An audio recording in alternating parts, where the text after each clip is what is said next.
Channel the account solver. बच्चों, हमने last video में ये जान लिया था कि गैर व्यापारिक संस्था क्या होती है, उसकी विशेषता क्या होती है और कैसे काम करते हैं, इसके बारे में जान लिया था।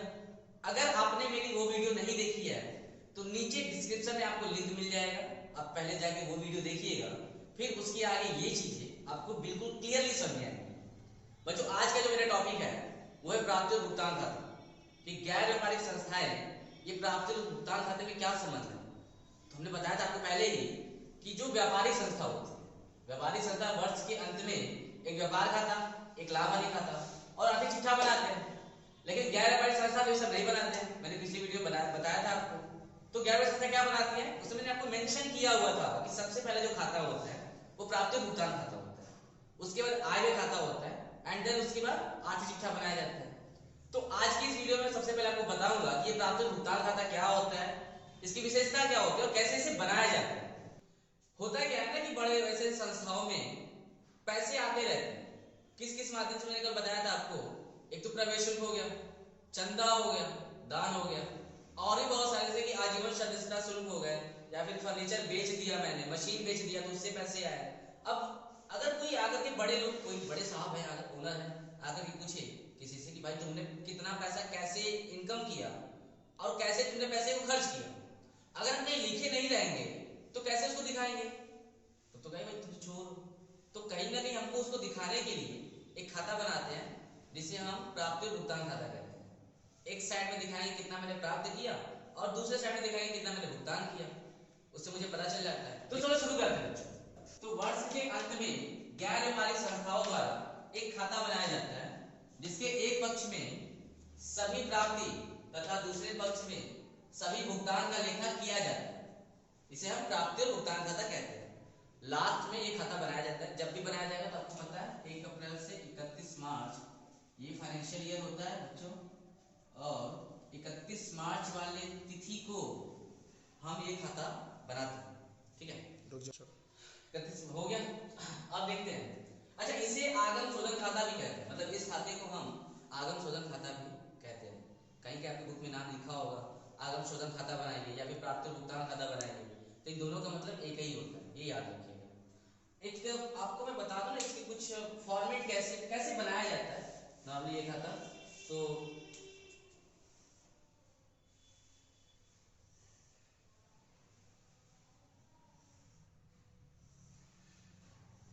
बिल्कुल ऐसा ही होगा।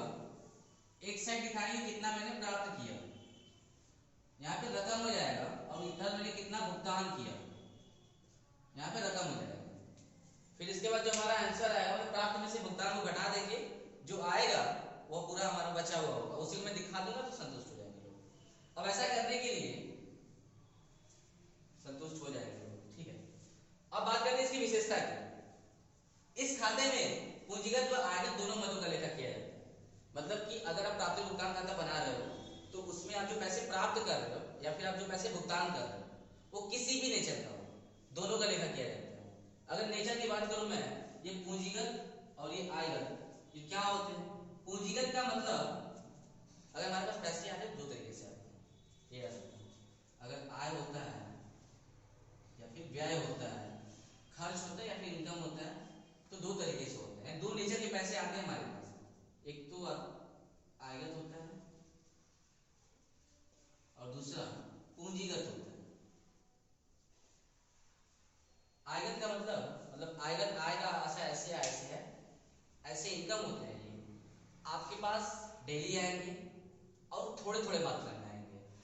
जैसे आप जब स्कूल जाते हो तो आपको पैसे घर से डेली मिलते हैं, आपकी पॉकेट मनी मिलती है, ऐसे तो घर से डेली पैसा मिलता है जो आपके आयगत आय में आएगा। आपने अगर कहेंगे अब मेरा बर्थडे पार्टी आ रहा है, बर्थडे पार्टी के लिए आपने पैसा लिया घर से, तो पैसे तो आपको उस टाइम भी मिले, लेकिन उस टाइम पे पैसे मिलेंगे कहीं ना कहीं एक्स्ट्रा मिलेंगे, ज्यादा मिलेंगे, उसका अमाउंट थोड़ा सा बड़ा होगा। तो ऐसे आएगा और पूंजीगत आएगा। और ये आय हमको हमेशा नहीं मिलते, बर्थडे हमेशा तो आता नहीं, तो कभी कभी आता है, इसलिए हम कभी कभी मिलता है तो उसको हम पूंजीगत आय कहते हैं। बात करते हैं व्यय की। तो जैसे आय होता है वैसे व्यय भी। अगर व्यय हो रहा है तो दो नेचर के होंगे, एक तो आयगत व्यय जो कि डेली होता है, घर का सामान लेने गए, डेली सब्जी आ रहा है तो वो आयगत व्यय हुआ, जो सब्जी लेने के लिए पैसा खर्च किया तुमने। अब उसके बाद क्या हुआ, एक दिन गए घर पे, ला दिया मशीन पूरा, एसी मशीन ला दिया, कुछ भी ला दिया बड़ा सा कुछ, तो पैसा तो उसमें खर्च हुआ, तो वो खर्च आपका पूंजीगत कहलाता है। ठीक है, तो इस खाते में चाहे आयगत हो या फिर पूंजीगत हो, तो दोनों मदों का लेखा किया जाएगा। फिर उसके बाद इस खाते का प्रारंभ रोकड़ शेष से होता है। जब भी हम इस खाते को बनाना स्टार्ट करते हैं तो सबसे पहले यहाँ पे रोकड़ शेष लिखा जाता है। रोकड़ शेष, जो पैसा पिछले साल का बचा हुआ है ना, वो पैसा हम पहले यहाँ पे दिखा देते हैं। पिछले साल का मेरे पास 10,000 रुपये बचा हुआ है, 5,000 बचा, जितना फलाना ढिमकाना जो भी होगा उसको यहाँ पे लिख दिया जाएगा। फिर उसके बाद इस खाते में सभी वर्षों का लेखा किया जाता है, चालू वर्ष का हो, पिछले वर्ष का, या फिर आने वाले वर्ष, अगले वर्ष का हो।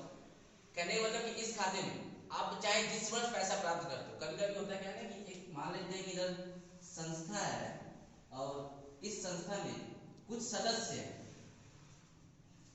मान लेते हैं कि 4 सदस्य मिलकर के इस संस्था को चलाते हैं। तो अब इस संस्था चलाने वाले तो ये सभी हमेशा आप क्या करते हैं ना, वार्षिक रूप से या फिर महीने में चंदा देते रहते हैं इस संस्था को। तो कभी कभी ऐसा भी टाइम आता है कि एक लोगों का तो फिक्स होता है कि भाई ठीक है तुमको इतने महीने में इतने चंदा देना है, साल में इतने चंदा देने हैं।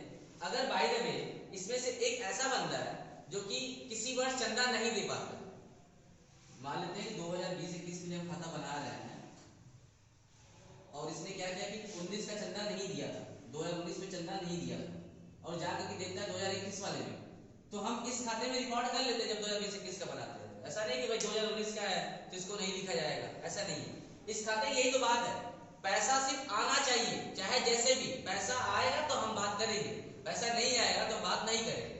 चाहे वो पिछले वर्ष का पैसा हो, चाहे आने वाले वर्ष का पैसा हो, चाहे चालू वर्ष का पैसा हो, चाहे आयगत नेचर का हो, चाहे पूंजीगत नेचर का हो, बस पैसा अगर है तो हम बात करेंगे, यानी कि हमारे अंदर रिकॉर्ड होगा, नहीं तो नहीं होगा। इसके बाद इस खाते में अप्राप्य आय तथा अदत्त व्यय का लेखा नहीं होता। अगर अप्राप्य आय और अदत्त व्यय की बात करूं तो क्या होता है आपको पता है? नहीं पता तो हम किस लिए भाई। अप्राप्य आय का मतलब एक ऐसा है जो कि हमने कमा तो लिया है लेकिन अभी तक मिला नहीं है, अभी प्राप्त नहीं हुआ है। तो अगर आपको प्राप्त नहीं हुआ है यानी कि पैसा नहीं मिला इसका, तो आप उसका लेखा नहीं कर सकते। दूसरा अदत्त व्यय, तो अदत्त व्यय का मतलब व्यय तो पहले नाम से जान लो, और अदत्त है तो इसका मतलब ये हुआ यह व्यय अभी होने वाला है, आने वाला व्यय है। मुझे पता है कि हाँ भाई जाना है कल कहीं, खर्च होने वाले हैं, लेकर के जाना है कहीं, खर्च होने वाले हैं, और ऐसे खर्च को अदत्त व्यय कहते हैं जो कि अभी हुआ नहीं है बट होने वाला है, तो उसका लेखा हम इसमें नहीं करेंगे, बिल्कुल नहीं करेंगे। एक बात और बता दूं आपको कि यहाँ पर इस साइड को अगर हम डेबिट मान ले और इस साइड को अगर हम क्रेडिट मान ले, तो डेबिट के साइड में सभी प्राप्तियों का लेखा और क्रेडिट वाले साइड में सभी भुगतान का लेखा। बच्चों आपने पढ़ा होगा ना क्लास 11th में एक जर्नल की नियम, तो जर्नल के 3 नियम बताए जाते हैं। जर्नल में अकाउंटिंग के खाते के 3 नियम बताए जाते हैं। पहला व्यक्तिगत खाता, दूसरा वास्तविक खाता और तीसरा अवास्तविक खाता। वास्तविक खाते का एक नियम होता है कि आने वाली चीजों को ऋणी करो और जाने वाली चीजों को धनी करो। आने वाले को ऋणी और जाने वाले को धनी, किस खाते का नियम? वास्तविक खाते का।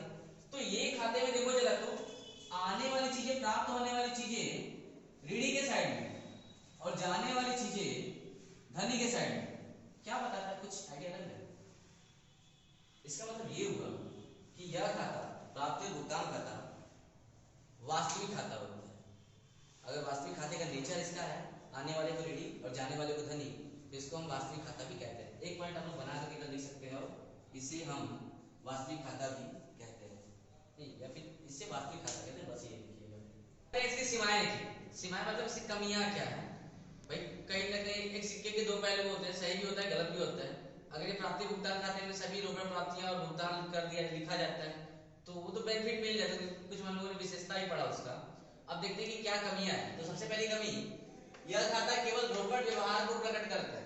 क्या लगता है, आप अगर बिजनेस कर रहे हो तो सब कुछ आपके पास कैश में ही होगा क्या भाई? अगर दुकान भी चला रहे हो तो हो सकता है कहीं ना कहीं आ जाता है उधारी लेने के लिए, तो भगा देते हो? नहीं, तुम उसको पैसे से, अगर पैसे नहीं ले रहे हो फिर भी देते हो सामान, तो अगर उसको तुम अपने यहाँ रिकॉर्ड ना करो तो क्या एक्चुअली में तुम जान सकते हो भाई क्या मतलब ये कह सकते हो ये सही गलत? बिल्कुल नहीं। तो कहीं ना कहीं यह खाता केवल रोकड़ व्यवहार प्रकट करता है, ये सही नहीं है। अगर दोनों चीजों को प्रकट करता है तो नहीं होता। दूसरा पॉइंट की बात करूं, इस खाते से वास्तविक आय की जानकारी नहीं मिल सकती। क्यों नहीं मिल सकती? रीजन देखो वही है कि जब आप सभी चीजों को रिकॉर्ड नहीं करते, आप सिर्फ कैश वाले ट्रांजेक्शन को रिकॉर्ड करते हो, रोकड़ वाले ट्रांजेक्शन रिकॉर्ड करते हो, बाकी चीजों को रिकॉर्ड नहीं करते, तो कहीं ना कहीं आपको वास्तविक जो आपकी आय या हानि जो भी हो रही है उससे आप जानकारी नहीं मिल सकती आपकी। ठीक है। तीसरा क्या है, इस खाते के आधार पर आर्थिक, केवल इस खाते पे होगा, यहाँ बना लीजिएगा, केवल इस खाते के आधार पर आर्थिक चिट्ठा नहीं बनाया जा सकता। कहने का मतलब कि हमें पता है जितने भी खाते बनाए थे उस खाते मतलब ये व्यापार खाता हो गया, लाभानी खाता हो गया, तो फिर आर्थिक चिट्ठा बनाया जाता है। ठीक वैसे ही यहाँ पर भी अगर प्राप्ति और भुगतान खाता बना लिया तो उसके बाद आय खाता, आय व्यय खाता बनाया जाता है और फिर उसके बाद आर्थिक चिट्ठा। तो अगर हम प्राप्ति और भुगतान खाते से सिर्फ देखें तो आर्थिक चिट्ठा बना ही नहीं सकते भाई, मतलब कोई पॉसिबल बात ही नहीं है कि सिर्फ आप केवल इसी खाते को बनाओ और आर्थिक चिट्ठा बन जाए, कोई वो नहीं है। ठीक है। अब बात करते हैं कि इसके प्रारूप की, क्या कैसे फॉर्मेट होते हैं, कैसे आपको क्वेश्चन सॉल्व करने हैं। नॉर्मली कुछ इंफॉर्मेशन आपको दे दी गई होती है क्वेश्चन बुक में और फिर आपको कहता है कि इससे आपको प्राप्ति भुगतान खाता बनाना है। तो जब भी आप प्राप्ति और भुगतान खाता बनाओ तो कुछ इस तरीके से होता है, डेबिट वाले साइड में सभी प्राप्ति और क्रेडिट वाले साइड में सभी भुगतान। ठीक है। लास्ट में ऊपर पहले लिख लीजिएगा आप लोग जिस डेट को बना रहे हो, अगर 31 मार्च दो, अगर फाइनेंशियल ईयर है तो 31 मार्च 2020 होगा, अगर कैलेंडर ईयर है तो 31 दिसंबर 2000 जो भी होगा डॉट डॉट करके, तो उस पे पहले लिख देंगे। ज्यादातर क्योंकि बिजनेस फॉलो करता है फाइनेंशियल ईयर को, तो बहुत सारे जो खाते होते हैं वो 31 मार्च को ही बनाए जाते हैं। ये क्लोजिंग पॉइंट है बच्चों, नोट कर लीजिएगा, 31 मार्च को ही बनाया जाता है। तो उस डेट पे जब खाता तो बनाना स्टार्ट करते हो तो सबसे पहले लिखोगे 31 मार्च 2000 जो भी होगा, वर्ष को समाप्त होने वाले वर्ष के लिए प्राप्ति और भुगतान खाता। फिर उसके बाद इस तरीके से होनी चीजें। प्राप्ति में सबसे पहले मैंने आपको विशेषताएं बताया था कि रोकड़ शेष लिखा जाता है, तो वो रोकड़ शेष आप पहले यहाँ पे लिख दोगे, बिना कुछ सोचे समझे आपको ये लिख देना है। उसके बाद चंदा, मतलब पैसा जो आपको मिला प्राप्त हुआ चंदा के रूप में, वो दिखा दोगे यहाँ पर कितना चंदा मिला। फिर उसके बाद कितना आपको दान मिला वो दिखा दोगे। फिर उसके बाद कितने लोगों ने प्रवेश किया तो उससे कुछ शुल्क मिला होगा, वो प्रवेश शुल्क यहाँ पे दिखा दोगे। आज अच्छा ये नया टर्म आजीवन सदस्यता शुल्क आपके लिए नया होगा। तो ये क्या होता है बच्चों, बहुत सारी संस्थाओं में क्या होता है कि कुछ लोग आते हैं तो ये पहले से सोच लेते हैं कि मुझे ये संस्था छोड़ करके जाना ही नहीं। फॉर एग्जाम्पल कुछ लोग ऐसे होते हैं ना कि वृद्धाश्रम वगैरह होता है और वहां पर जो ज्वाइन करता है वो इस मोटिव से ही ज्वाइन करता है कि अब मुझे बस लोगों की सेवा करना है और कहीं नहीं जाना है। तो जब वो उस संस्था में आता है तो कुछ बड़ा अमाउंट पे करता है आपको उसके सदस्य बनने के लिए, जीवन भर के आने के लिए। और अभी बहुत अच्छी बात तो ये है, शादी ब्याह होता है, आती है कोई, पहले क्या मिलता है, पैसा, दहेज सब लेकर के आते हैं, मतलब लेते हैं, बड़ा गलत बात है लेकिन लेकर के तो आते हैं। तो अगर वो एक बार आ जाती है तो उसके बाद भी हमेशा रहती है, ऐसा होता है ना, एक बार लेकर के तो हमेशा। तो वो जो शुल्क उसने दिया ना एक तरह से तुमको पूरे जीवन सदस्य बनने के लिए दे दिया, आजीवन सदस्यता तुम्हारे पास हो गई। वैसे आपकी संस्था में जाते हो और वहां पे जाने के लिए जो आप पेमेंट करते हो हमेशा हमेशा के लिए, वो आजीवन सदस्यता शुल्क होता है। अब खर्च कैसे कैसे किया, मतलब पैसे तो इस तरीके से तुमने प्राप्त कर लिया, खर्च कहीं तुमने कुछ काम कराया तो वेतन दिया। फर्नीचर का है भाई, बहुत हो सकता है कुछ फर्नीचर कुर्सी टेबल वगैरह खरीदना था तुमको तो तुमने वहां पेमेंट किया। किराया, कुछ किराया रूम का किराया दिया होगा या फिर कोई अलग किराया दिया होगा। तो अब इसमें से ये अभी छोड़ दो, पहले इतना जानो कि तुमने क्या किया, इतने तरीके से पैसे प्राप्त किए और इतने तरीके से पैसे का भुगतान किया। तो जो प्राप्त किया है अगर उसका अमाउंट बड़ा है, मतलब इन दोनों को पहले तो कैलकुलेट किया जाता है कितना इधर का है कितना इधर का है, खर्च वाली साइड पर। ये अभी मत देखो, सिर्फ इतने की देखते हैं, इधर से पूरा जो प्राप्त किया वो और यहाँ से जो तुमने भुगतान किया वो, इसको पूरा ऐड करिए फिर इसको पूरा ऐड करिए। ऐड करने के बाद जो अमाउंट बढ़ा है उसको दोनों साइड लिखना है, ध्यान सुनो, इसको भी ऐड करो उसको भी ऐड करो और दोनों को ऐड करने के बाद जिस साइड का अमाउंट बढ़ा आता है, अगर डेबिट साइड का अमाउंट बढ़ा आता है तो उसको दोनों साइड लिखिए, अगर क्रेडिट साइड का अमाउंट बढ़ा आता है तो उसको दोनों साइड लिखिए। लिखने के बाद जिस साइड ऐसे अगर भुगतान की साइड का कम आता है अमाउंट तो बड़े वाले में से छोटे को घटा दो। जैसे 100 रुपए का तुमने भाई पेमेंट, अगर तुम्हारे पास रिसीव किया है तुमने 100 रुपए और भुगतान किया 50 रुपए, तो इसमें से देखने के लिए कितना आया घटाओगे ही ना। तो यहाँ बड़े प्राप्ति में से भुगतान को घटा दोगे तो जो पैसा बचेगा तुम्हारा वही होता है रोकड़ शेष। आई बात समझ? अब जब अगली बार खाता बनाएंगे तो यही वाला रोकड़ शेष, मतलब एक ऐसी फिगर मान लेता हूँ मनगढ़ंत कि 10,000 रुपए टोटल मैंने क्या किया कि प्राप्त किया, तो 10,000 दोनों साइड लिख देंगे। अगर बड़ा वाला यही होगा तो मतलब मैंने मान लिया कि 5,000 मैंने खर्च किया है, 10,000 रुपये टोटल मैंने प्राप्त किया, 5,000 रुपये टोटल मैंने खर्च किया। तो अब इसको घटा, इस 10,000 में से 5,000 को घटाने के बाद जो पैसा बचता है मेरा वो आ जाएगा रोकड़ शेष के नाम से यहाँ पर 5,000। और जो यही रोकड़ शेष अगले वर्ष में जाकर के ये वाला रोकड़ शेष बन जाता है। मतलब यहाँ से पहले तुमने पैसा बचाया, जब दूसरी बार खाता बनाओगे अगले साल में तो वही पैसा पहले यहाँ पे दिखाया जाता है। ठीक है, तो टोटली ये होता है इस खाते का मकसद। इसके बाद अगले वाली वीडियो में हम कहीं ना कहीं इसके न्यूमेरिकल सॉल्व करेंगे और भर भर के न्यूमेरिकल सॉल्व किया जाएगा, मजा आ जाएगा। तो आज के लिए बस इतना ही। अगर आपको मेरी वीडियो अच्छी लगी हो तो यार लाइक कर देना। अगर सब्सक्राइब कर दोगे तो तुम्हारे पास जो भी मेरे, क्योंकि मैं क्या करूंगा आपके इस चैप्टर से ही नहीं, आपके एनसीईआरटी बुक या फिर किसी बुक का 12th के अकाउंट के किसी बुक से आप पढ़ रहे हो, आपके सारे के सारे चैप्टर्स में पढ़ाऊंगा ऐसे ही वीडियो बना करके। So please subscribe my channel. अगर आपको अलग से किसी टॉपिक पर आपको वीडियो चाहिए, किसी भी चैप्टर से रिलेटेड या फिर किसी अदर सब्जेक्ट से रिलेटेड, तो मुझे कमेंट बॉक्स में कमेंट करिए, मुझे बताइए, बिल्कुल आपकी सहायता